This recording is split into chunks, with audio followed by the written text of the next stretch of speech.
Howdy, folks. Read the trade paperback, or the trade hardback, actually, this is hardback, of Valiant's Bloodshot. It's called Blood of the Machine. It's the first 8 issues of Bloodshot. I figured I'd give it a shot and try and get it posted around now because in March we're going to have a Bloodshot movie. It's the first Valiant movie. I know they've been trying stuff for a while. It's a company that's really having troubles.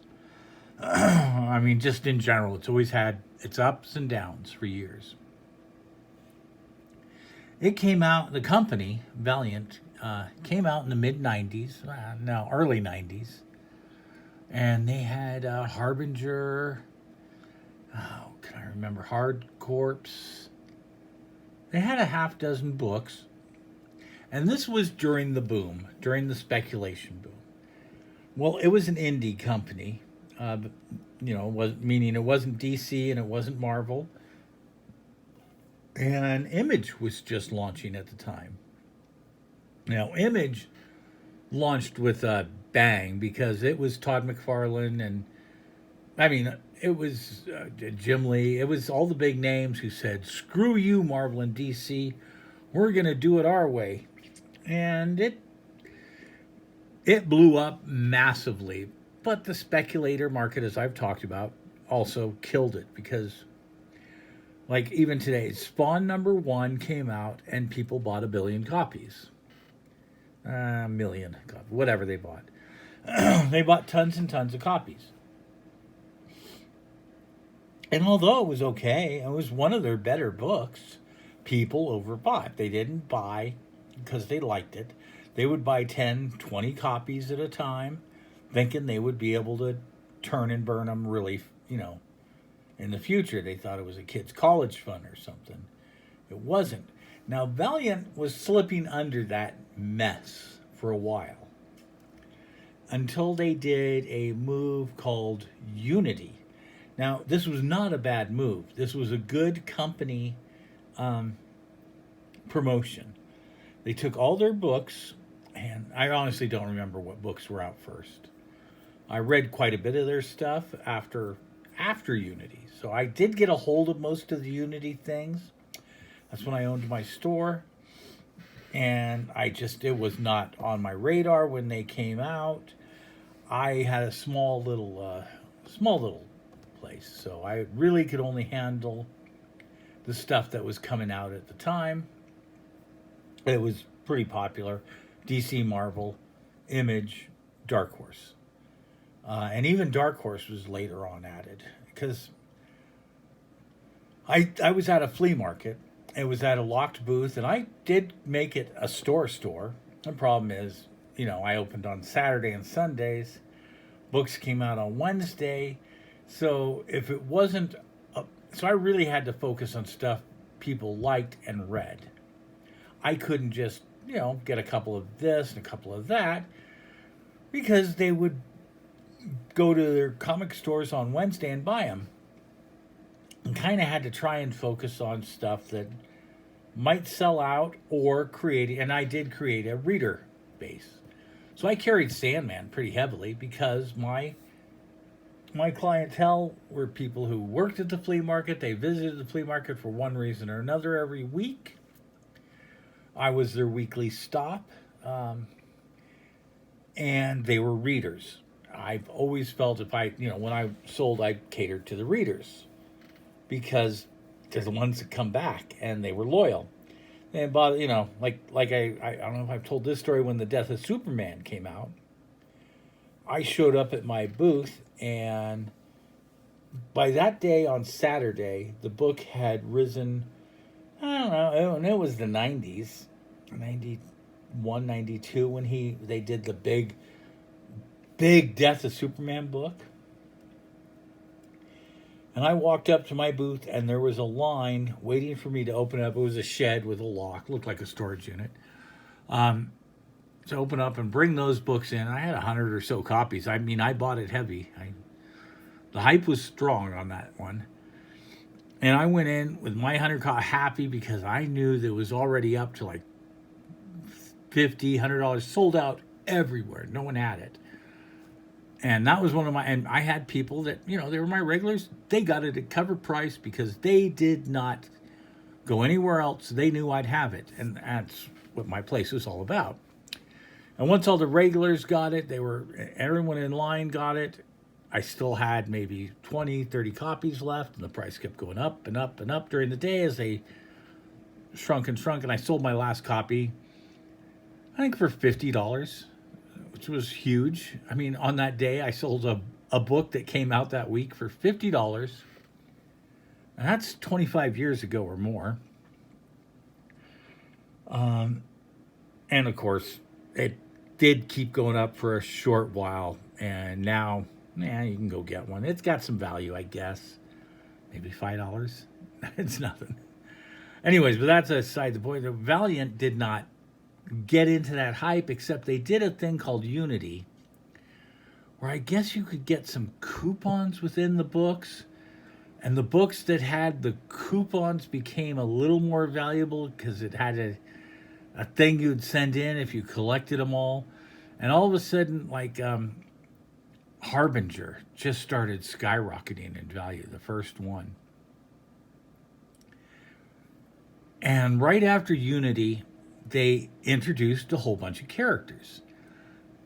Bloodshot was one, Shadow Man, Awry, was Eternal Warrior? I'm going to say Eternal Warrior, maybe even Archer, I don't know. The ones I used to read were Archer and Armstrong, Eternal Warrior, and Shadow Man. I read the others, but those were the ones I looked forward to. Forget all that. And then what happened when they launched, like, Bloodshot, they did you might recognize this cover. They did that thing. That terrible, terrible thing. They put this cover out, and it was a card glued to the cover. It was chromium. It was a fancy cover. $3.50 for the first issue was above normal market price because that was so cool to get that.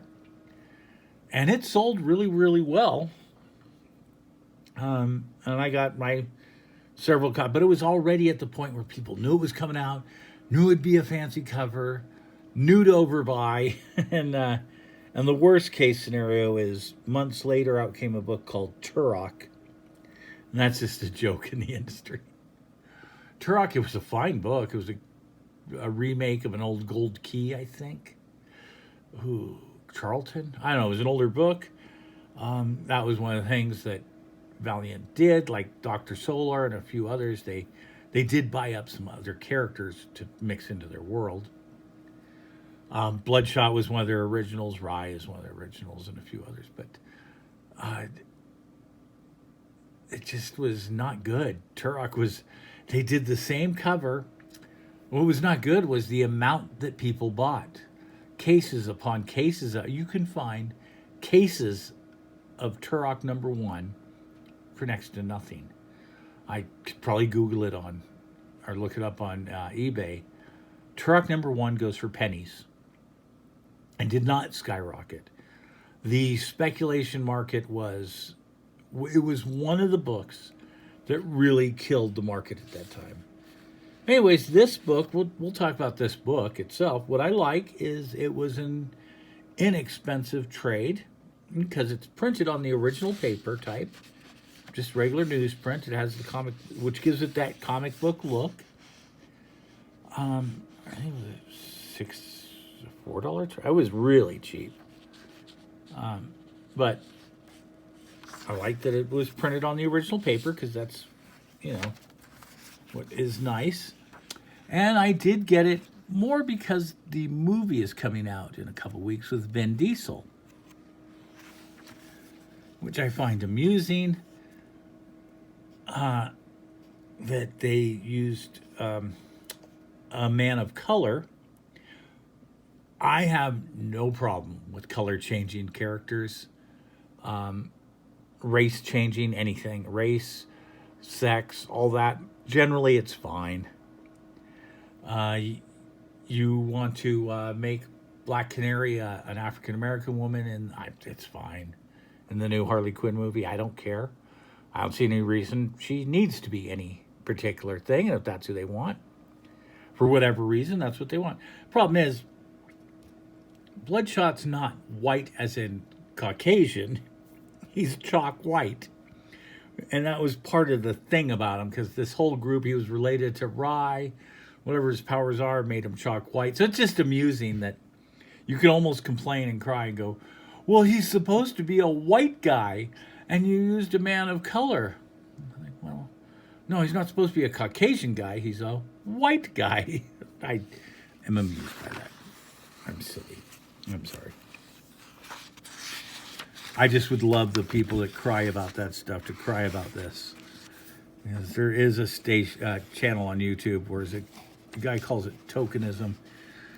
Every one of his shows seems to be crying about whatever. Now, here's issue 2. It was 250. He's always crying about. There's one where he's crying. I can't finish one of his videos. He's pathetic. I don't even remember his name. There's one where he was complaining in the 50s they made Supergirl. That was the tokenism of Superman. That's silly. She did not replace Superman. She was a money grab because Superman was about the only thing that sold for DC in the 50s. So and Superboy was selling, Super Baby was selling, Super Dog was selling. Let's make a Supergirl. Nothing about tokenism, nothing replacing, nothing else. It was just a total money grab because they needed stuff that would sell for them. Now, again, what I read was this so that I would remember what he was about and see what about the movie if I was interested. Not super interested, but I'll go. The book itself is dated. It is so dated. It was printed in the 90s, and it reads like it. I didn't even realize how bad some of the dialogue would have been back then. The idea is Bloodshot he's been killed and brought back to life by a government program. The way they did it was they put nanotes in his blood. And these nanotes are mini computers that can repair him. Because in the 90s, we didn't really have a lot of computer knowledge. I certainly didn't own a computer in the early 90s. I got my first computer in the mid to late 90s, and I couldn't do much with it but play some games and all. It wasn't for a while. There was some internet, but anyways, people thought a lot of weird fantasy things, and if you put little computer nanites in your blood, I don't know how these things give him strength and heal him. They do. And that seems to be from what I've watched in the previews about the movie. But also he can interface with any computer and tell it what to do because they're in his blood. Now, there is a lot of disbelief put forth in comic books and comic book movies. This is just one that is weird, and the dialogue and the inner monologue, they have some pretty cheesy lines that try and tell you his powers. I've noticed in today's comics they aren't as they just kind of, I don't know how they slip it in. This was not slipped in. This was old style comic book writing. Here he is holding a guy out a window, and he's thinking to himself, he probably weighs a good 220 pounds, and I could hold him like this all day. The nanites in my blood rebuild my muscle tissue almost as quickly as it tears. Okay, so we learn what the nanites are doing. That's a way of telling us. That was silly, though. I mean, it was really silly dialogue, but it wasn't a bad book. My only actual complaint on the book, and why I would not recommend it, is if you look at each cover, Bloodshot number 2, you have Exo Man of War brought in, and he meets up with him. And the issue actually continues into Exo Man of War. You have Rye brought in, you have Eternal Warrior brought in, and so the story is very jilted. These are the first 8 copies first 8 issues of Bloodshot. It's not a complete story because there's a lot of jumping around. Not a great book, but for the price, and if you just want to get a feel for what Bloodshot is before the movie, go for it. I mean, what did it? I think I got it on Amazon. Wow, it was $24.99 when it came out brand new. I swear, I think I bought it for $5 on Amazon, brand new. It was wrapped and everything. It's not a really in-demand book right now, the trade of those. I don't know if any of Bloodshot's old books are. And now the problem with Valiant too is they killed themselves in the 90s. They went out of business.